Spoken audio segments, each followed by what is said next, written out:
Hi guys, so let's now take a look at natural monopolies. So when it comes to a natural monopoly, we're dealing with one firm in an industry that still cannot realise all of the available economies of scale that are actually available or potentially available.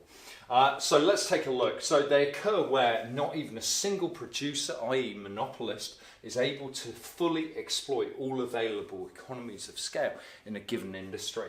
Such examples could include the Crossrail project, Channel Tunnel, as well as HS2. So the projects tend to be so vast in their scale that not even one firm can realise all of the potential economies of scale. Now, there's a couple of key points that we need to understand within a natural monopoly, and that is that a natural monopoly will have significant cost advantages over other firms, and we'll see this in just a moment, and it will also have very, very high fixed costs of production. And you can see with the nature of these projects that the fixed costs involved in terms of actually providing this infrastructure and investment project are going to be extremely large.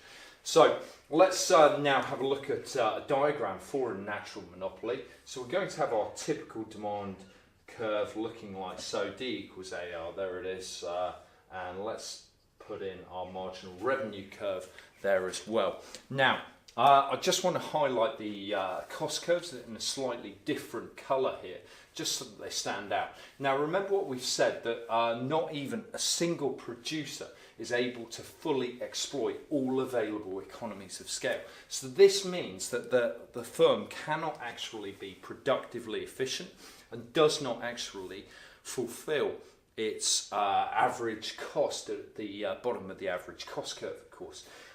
So therefore, if we draw out this average cost curve, we're not realising all of the potential economies of scale. Now I'm going to draw that initially quite steep in its decline before then falling away. Now perhaps this represents the lowest point here. So we've got our long run average cost curve, and we've got about the lowest point, the minimum efficient scale of output out here. Okay, so that's nice. Now, if we then consider what the actual impact will be on the marginal cost, well, of course, the marginal cost, that next unit of output, either pulls down the average or it pulls up the average when it intersects and rises above it. So, therefore, if we draw this, we know that the marginal cost will be below the average here, and the marginal cost may then start to rise like so, before actually intersecting the long run average cost curve around about this point or so.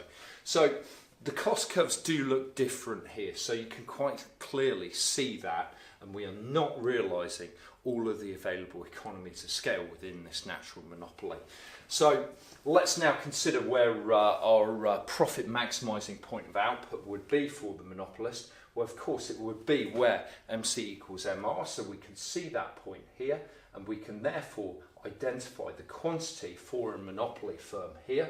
If we then take this line up like so to our average revenue curve, well, we can see that we then reach this price point.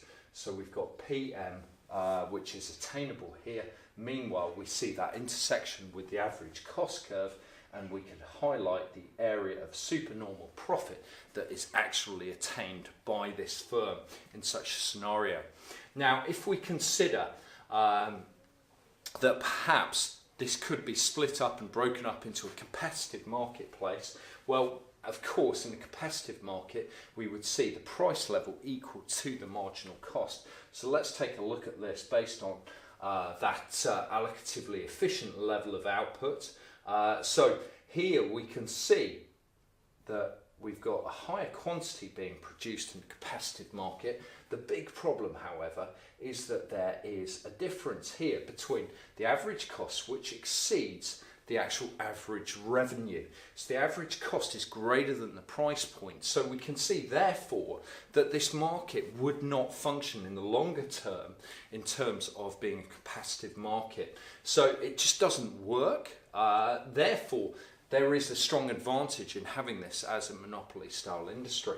Further to this, what we could also consider is we could actually consider splitting this market into two firms. So we could have a duopoly type of oligopoly in effect, okay? So a duopoly with just two firms. So if we just split this market into two, so I'm just halving the output of the monopoly here, and take this line up. Well, what does this identify for us? Well, it identifies a potential area, a price point for the duopoly, which would be price D or PD, price for duopoly, as well as the fact that we can see this cost curve is much, much higher at this point, and the area of supernormal profits for a duopoly or for one firm within that duopoly would be or would result in a much, much higher price level for consumers. So therefore it's advantageous to have this market as a monopoly rather than a duopoly or a competitive market. So this really does present an excellent argument in favour of having a monopoly. So often people think monopolies are bad, but we can see that there is a clear argument to be had that we need to have a monopoly firm within a natural monopoly industry. So this does, however, require effective regulation.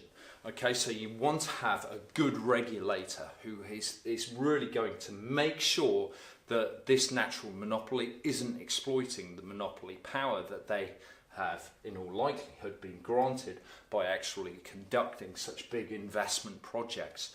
So as such, there is a real risk of regulatory capture. Now remember, regulatory capture really considers the fact that a monopoly possesses more information about the market than the regulator itself will do. Now that asymmetry of information or asymmetrical information in favour of the monopoly means that they can in effect give the regulator the information that they want, but it might well be biased and it might be influenced by other factors because the regulator doesn't know everything. All right, they do not have perfect information, whereas the monopoly firm is likely to do so. So there we go. We've got an excellent argument in favour of a monopoly here, but we've also got a real point of concern here, and that is that regulatory capture. Guys, I hope that's been useful. Look forward to seeing you next time.